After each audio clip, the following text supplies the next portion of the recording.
Bismillahirrahmanirrahim. Assalamualaikum warahmatullahi wabarakatuh. Alhamdulillahi rabbil alamin. Wassalatu wassalamu ala asyrafil anbiya'i wal mursalin wa ala alihi wa sahbihi ajma'in, amma ba'd. Rabbi syrah li sadri wa yassir li amri wahlul 'uqdatam min lisani yafqahu qawli. Izinkan pada kesempatan ini saya menyampaikan beberapa hal bagaimana konsep pendidikan menurut Ibnu Sina, yang mana kita semua ketahui bahwa banyak sekali hal-hal yang menjadi konsep dari Ibnu Sina, baik itu tentang kedokteran, baik itu tentang jiwa, baik itu tentang politik, baik itu tentang ekonomi, dan diantaranya adalah pendidikan. Maka pada kesempatan ini izinkan saya menyampaikan sedikit tentang konsep pendidikan menurut Ibnu Sina. Pemikiran Ibnu Sina yang berkaitan tentang pendidikan, ada beberapa pandangan yang saya sampaikan, yang mana kita semua tahu ketika berbicara tentang pendidikan sangat erat kaitannya metode-metode yang dipakai untuk menyampaikan ilmu kepada anak didik, sangat erat kaitannya dengan kurikulum, dan sangat erat kaitannya bagaimana pentingnya menanamkan nilai-nilai akhlak kepada peserta didik. Maka dalam hal ini Ibnu Sina membagi dua bagian daripada ilmu itu, ilmu yang kekal dan ilmu yang tidak kekal. Ilmu yang kekal dipandang dari penanya sebagai alat yang disebut logika. Tetapi berdasarkan tujuannya, ilmu itu dapat dibagi menjadi bagian daripada yang praktis dan teoritis. Ilmu teoritis seperti ilmu tentang alam, ilmu tentang matematika, ilmu tentang ketuhanan, dan lain sebagainya.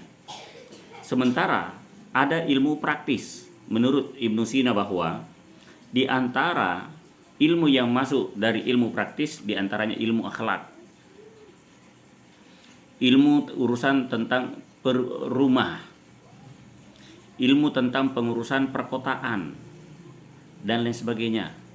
Jadi ini bagian daripada pembagian tujuan ilmu itu, pembagian tujuan daripada pendidikan itu dari Ibnu Sina.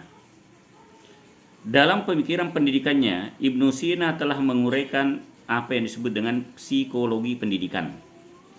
Jadi Ibnu Sina telah membagi apa yang maksud dengan psikologi pendidikan. Beliau membagi tentang umur, tingkatan usia. Beliau mengelompokkan tentang kemauan. Beliau mengelompokkan tentang bakat seorang anak. Jadi ini adalah bagian daripada psikologi pendidikan menurut Ibnu Sina, bahwa ada yang disebut dengan pembagian-pembagian sesuai dengan tingkatan usia peserta didik, kemauan peserta didik atau kecenderungan peserta didik, dan termasuk bakat seorang anak. Kenapa? Karena setiap manusia, setiap orang pasti berbeda-beda kemauannya, pasti berbeda-beda kecenderungannya, pasti berbeda-beda apa yang ia inginkan, apa yang ia mau. Olehnya itu, Ibnu Sina dalam psikologi, konsep psikologi pendidikannya, beliau mengklasifikasi pendidikan itu sesuai dengan usianya, sesuai dengan kemauannya atau kecenderungannya, dan juga bakat seorang anak. Maka dalam hal ini dikenallah apa yang dimaksud dengan perbedaan individu, individual difference, seperti yang banyak terjadi pada masa sekarang. Dalam memformulasikan konsep pendidikan menurut Ibnu Sina, yang sangat penting, di antara yang penting adalah pendidikan akhlak.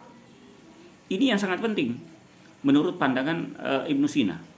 Dari sekian banyak konsep-konsep pendidikan yang ditanamkan oleh Ibnu Sina, ternyata yang paling penting, formulasi yang sangat penting menurut Ibnu Sina adalah pendidikan akhlak. Maka hal ini sejalan dengan apa yang disampaikan oleh Rasulullah SAW, innama bu'ithu liutammima makarimal akhlak. Kata Rasulullah SAW, sesungguhnya saya diutus untuk menyempurnakan akhlak. Rasulullah SAW tidak diutus untuk menyempurnakan ini dan itu, tetapi Rasulullah SAW menegaskan innama bu'ithu liutammima makarimal akhlak. Sesungguhnya saya diutus untuk menyempurnakan akhlak. Kenapa Ibnu Sina berpikiran demikian? Karena pada zaman itu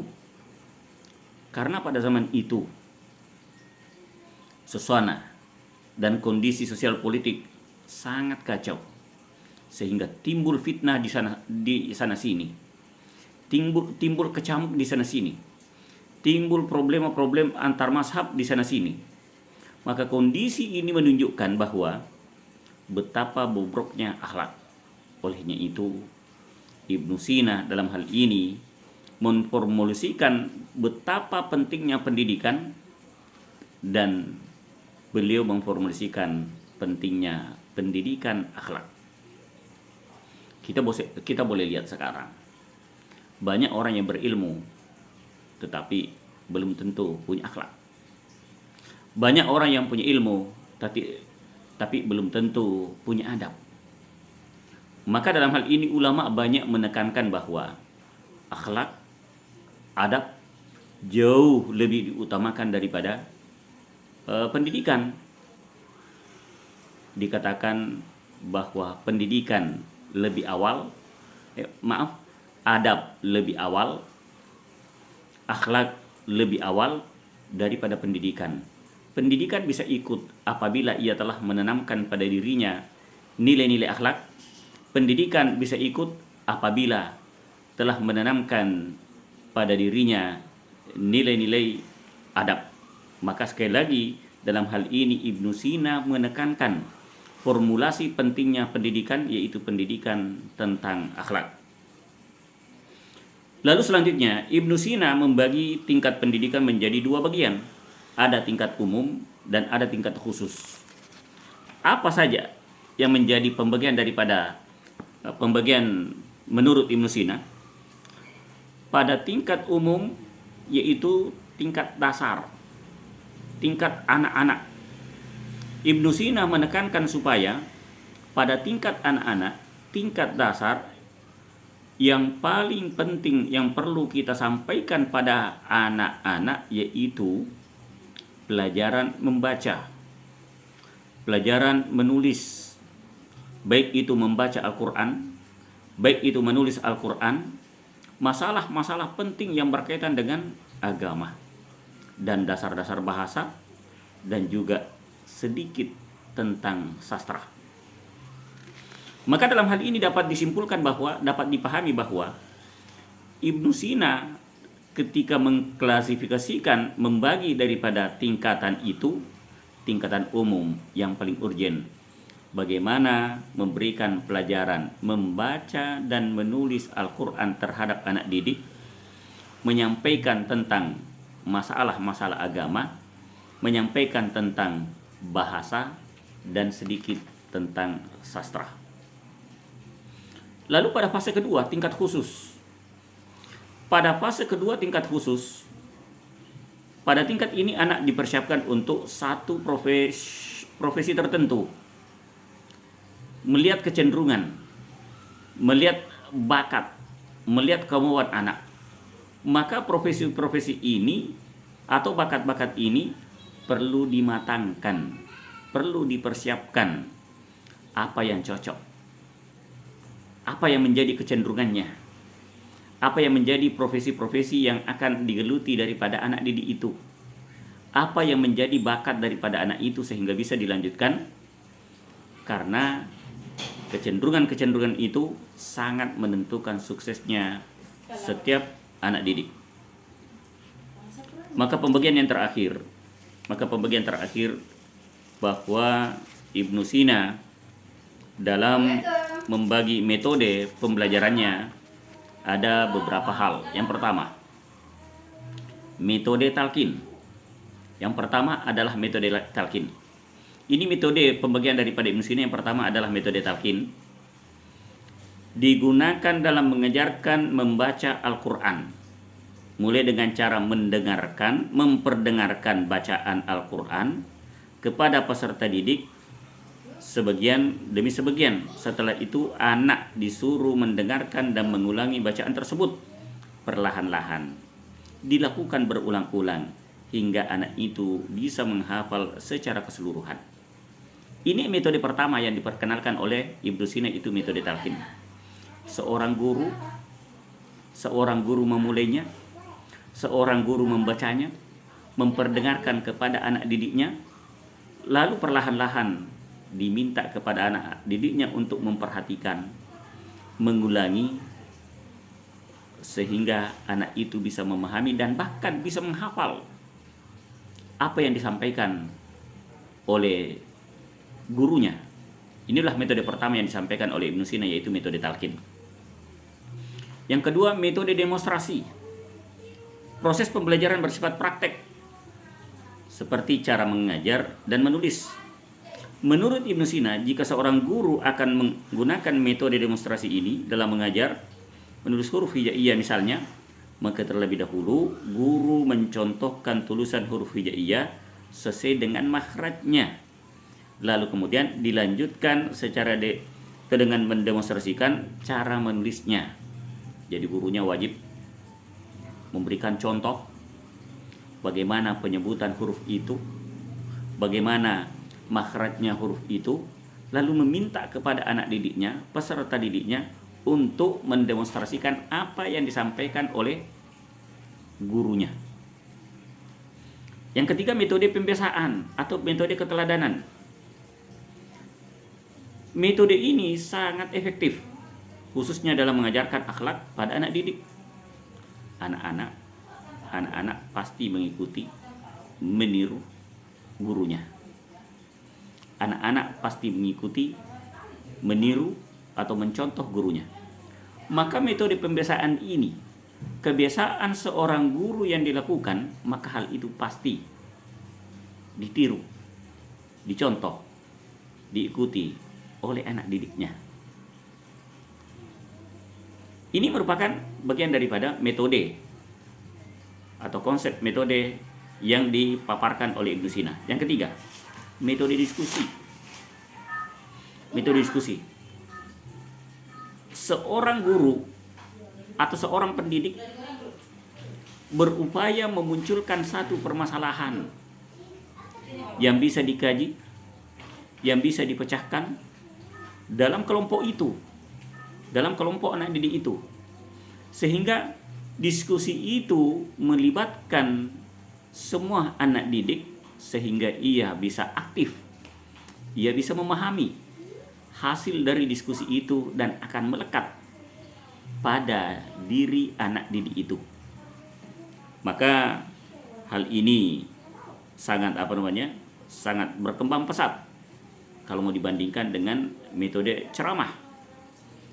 Metode ceramah bisa tertinggal lebih jauh dibanding dengan metode diskusi. Maka tergantung bagaimana pembawaan seorang guru mengajak peserta didiknya, mengajak anak-anaknya untuk berdiskusi setiap ada permasalahan yang dimunculkan, sehingga memunculkan keaktifan setiap anak didik.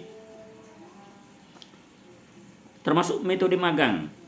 Metode magang Ibnu Sina dalam hal ini ketika mengajarkan ilmu kedokterannya, memberikan apa yang disebut dengan ilmunya, lalu praktekkan dalam konsep magang. Hal ini sangat sukses. Bagaimana yang dikonsepkan Ibnu Sina? Kita bisa lihat.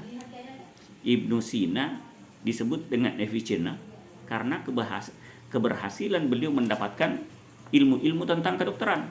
Ternyata salah satu keberhasilan Ibnu Sina, beliau mempelajari ilmunya dan juga menjalankan apa yang disebut dengan praktek, dalam hal ini magangnya. Metode penugasan. Ini bagian daripada metode yang digagas oleh Ibnu Sina, yaitu metode penegasan. Jadi seorang guru menyusun sejumlah modul, menyusun naskah, kemudian menyampaikan kepada anak didiknya untuk dipelajarinya. Ini adalah bagian daripada penugasan. Dan yang terakhir, metode targhib dan tarhib, yaitu reward dan punishment. Seorang guru bisa melihat ketika anak didiknya mencapai satu capaian, maka silakan berikan reward. Tetapi apabila seorang guru melihat anak didiknya tidak bisa melaksanakan apa yang disampaikan oleh gurunya, maka ada yang disebut dengan tarhib, yaitu punishment.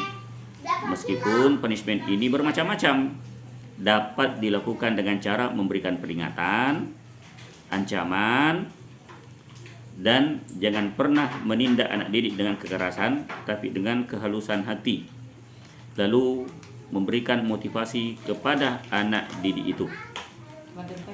Demikian apa yang menjadi konsep pendidikan daripada Ibnu Sina, baik pembagian dari tingkat umum dan tingkat khusus. Demikian juga metode-metode yang menjadi gagasan Ibnu Sina, mulai metode talqi,